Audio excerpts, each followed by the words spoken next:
नमस्कार, मैं हूं अंकुर और आप देख रहे हैं सत्य हिंदी का न्यूज बुलेटिन। एक नजर अब तक की सुर्खियों पर। तेलंगाना में राहुल गांधी ने कहा कि बीजेपी के लोग यहां छाती फुला के आए थे, कांग्रेस पार्टी ने 4 महीने में उनकी हवा निकालती। आज तेलंगाना में बीजेपी नजर ही नहीं आ रही है। उन्होंने कहा कि अब हमारा लक्ष्य है तेलंगाना में बीआरएस को हराना और दिल्ली में बीजेपी की हवा निकालना है। इस दौरान राहुल गांधी ने कांग्रेस की गारंटियां भी बताई, जिनमें महिलाओं को हर महीने 2,500 रुपए, राज्य में महिलाओं के लिए फ्री बस यात्रा, 500 रुपए में रसोई गैस सिलेंडर। राहुल ने कहा कि तेलंगाना में कांग्रेस की सरकार बनते ही इन गारंटियों को लागू कर दिया जाएगा। प्रियंका गांधी ने आज तेलंगाना में जनसभा को संबोधित किया। इस दौरान प्रियंका गांधी ने कहा कि मोदी जी के हैं 2 यार, ओवैसी और केसीआर। इसके साथ ही उन्होंने कहा कि कल मैं एक बहन के घर गई थी, उन्होंने मुझे अपना घर दिखाया और कहा कि अभी घर पूरा नहीं बना है क्योंकि बीआरएस ने कहा था कि पैसा दिलवाएंगे, लेकिन वो पैसा नहीं मिला। मैंने उनसे पूछा किसको वोट देंगे, उन्होंने कहा कांग्रेस को दूंगी। इससे मुझे खुशी तो हुई, लेकिन दुख भी हुआ कि आज की राजनीति में नेता अपने वादों को भूल गए हैं। जिनका ने कहा कि बीआरएस सरकार में सिर्फ नेताओं और अमीरों का फायदा हुआ है, गरीबों का फायदा नहीं हुआ। राहुल गांधी ओबीसी और जाति जनगणना को कराने की लगातार आवाज उठा रहे हैं। इस बीच अमित शाह ने एक बार फिर तेलंगाना में ओबीसी सीएम बनाने की बात कही है। अमित शाह ने कहा कि भाजपा ने फैसला किया है कि हमारा अगला सीएम पिछड़ा वर्ग से होगा। हमने ये भी फैसला किया है कि एससी आरक्षण में एक लंबवत कोटा दिया जाएगा माडिगा समुदाय के लिए। तेलंगाना में कांग्रेस को बढ़त बताई जा रही है और इसका असर सट्टा मार्केट पर भी देखने को मिल सकता है। सेफोलॉजिस्ट पार्था दास ने ट्वीट कर बताया है कि तेलंगाना को लेकर सट्टा मार्केट में कांग्रेस को बढ़त है। उनके अनुसार नवीनतम रुझान के अनुसार कांग्रेस 56 सीटें जीतेगी और बीआरएस 53 सीटें जीतेगी। बता दें, इससे पहले आए लोकपोल के चुनावी सर्वे में कांग्रेस को बहुमत मिलता हुआ दिखाया गया था। राजस्थान में आज वोटिंग खत्म हो गई है। बता दें, प्रदेश में कांग्रेस और बीजेपी के बीच कांटे की टक्कर बताई जा रही है। कांग्रेस ने जहां गहलोत सरकार के कामों और गारंटियों पर वोट मांगे हैं, वहीं बीजेपी ने हर 5 साल बाद सरकार बदलने वाली रिवायत को जारी रखने के लिए गहलोत सरकार को निशाने पर लिया। अब देखना होगा कि लोग रिवायत को बदलेंगे या जारी रखेंगे। राजस्थान में मतदान पूरा होने के बाद अशोक गहलोत ने जनता को धन्यवाद दिया है। गहलोत ने ट्वीट कर कहा कि धन्यवाद राजस्थान, मेरे प्रदेश के हर एक मतदाता का हृदय से आभार, जिन्होंने अपने मताधिकार से लोकतंत्र को मजबूत बनाने में अपनी भूमिका निभाई। कांग्रेस के मेरे कार्यकर्ता साथियों, पार्टी पदाधिकारियों एवं चुनाव प्रबंधन में जुटे सभी लोगों का विशेष रूप से धन्यवाद, जिनके परिश्रम से ये चुनाव सफलतापूर्वक संपन्न हो पाया। पनौती शब्द इस्तेमाल करने को लेकर चुनाव आयोग ने राहुल गांधी को नोटिस जारी किया है, लेकिन विपक्षी नेता इस शब्द का प्रयोग कम नहीं कर रहे हैं। शिवसेना यूबीटी सांसद संजय राउत ने कहा है कि 2014 से इस देश को पनौती की पीड़ा शुरू हो गई।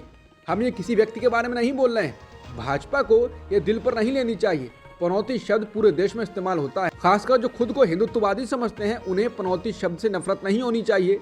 हिंदुत्व कोश में पनौती शब्द का बहुत महत्व है। राउत ने कहा कि इस देश को 2014 से पनौती लगी है, 2024 में पनौती खत्म हो जाएगी, क्योंकि 7.5 लगती है, फिर पनौती लगती है, फिर छोटी पनौती लगती है। ये सब हिंदुत्व की संकल्पना है। ये हमारे 2 हिंदुत्ववादी लोग बैठे हैं जो अपने आप को हिंदुत्ववादी मानते हैं। इन्हें पनौती का विश्लेषण और अभ्यास करना चाहिए। कांग्रेस पार्टी की पूर्व अध्यक्ष सोनिया गांधी ने एक बार फिर मोदी सरकार को लेकर आरएसएस पर निशाना साधा है।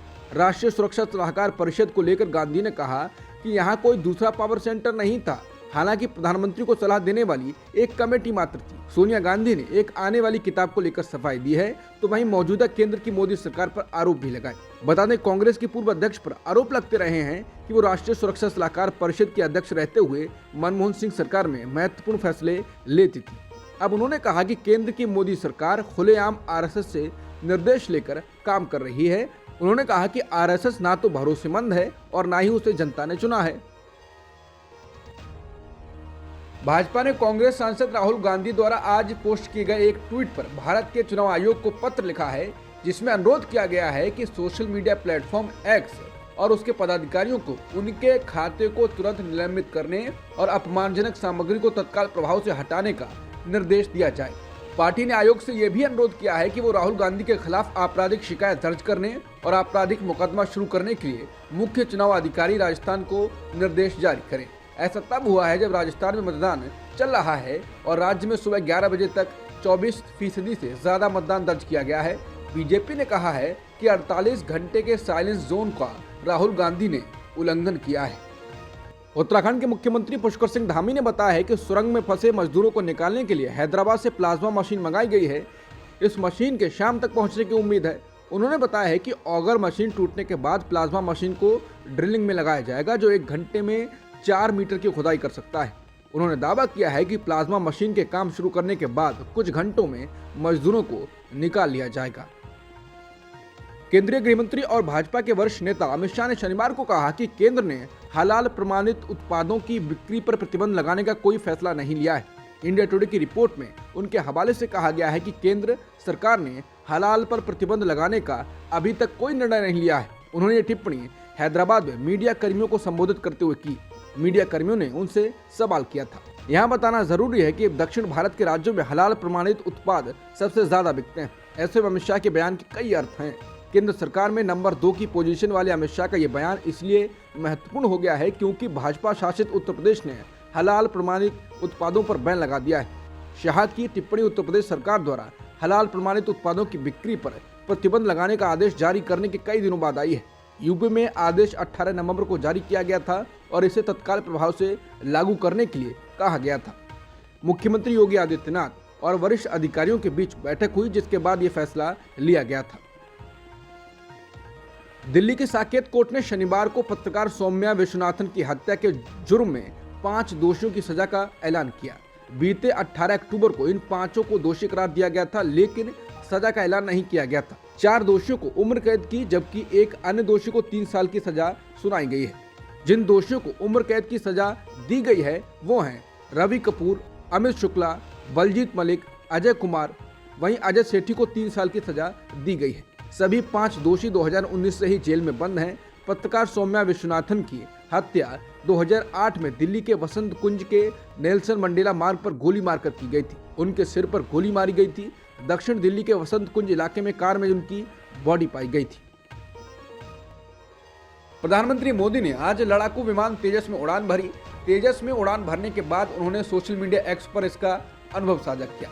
उन्होंने लिखा, मैं आज तेजस में उड़ान भरते हुए अत्यंत गर्व के साथ कह सकता हूं कि हमारी मेहनत और लगन के कारण हम आत्मनिर्भरता के क्षेत्र में विश्व में किसी से कम नहीं है। भारतीय वायुसेना, DRDO और HAL के साथ ही हम समस्त भारतवासियों को हार्दिक शुभकामनाएं। इजरायल के एक अधिकारी ने बताया है कि हमास शुक्रवार की तरह शनिवार को भी इजरायली बंधकों को रिहा करेगा। समाचार एजेंसी AFP ने इजरायल के एक अधिकारी के हवाले से बताया है कि हमास शनिवार को 14 बंधकों को रिहा करेगा। इजरायली अधिकारियों ने बताया कि इजरायल इसके बदले 42 फिलिस्तीनी कैदियों को रिहा करेगा। समाचार एजेंसी AFP के अनुसार इजरायल के एक बंधक के बदले 3 फिलिस्तीनी कैदियों को रिहा करने के फॉर्मूले पर सहमति बनी है। अमेरिकी राष्ट्रपति जो बाइडेन ने हमास की ओर से 13 इजरायली समेत 24 बंधकों को रिहा करने के बाद दी गई अपनी प्रतिक्रिया में कहा है कि उन्हें उम्मीद है कि जल्द ही अमेरिकी बंधकों को भी रिहा किया जाएगा। उन्होंने कहा कि इजरायल और हमास के बीच स्थायी युद्ध विराम की संभावना दिख रही है। उन्होंने हमास और इजरायल के बीच संघर्ष में 4 दिनों के पॉज के लिए अमेरिकी कूटनीतिक प्रयासों की भी तारीफ की और उम्मीद जताई कि समझौते की अवधि और बढ़ेगी और आने वाले दिनों में और बंधक रिहा किए जाएंगे। अब तक की सुर्खियों में इतना ही। बाकी खबरों के लिए बने रहिए सत्यहिंदी.com के साथ।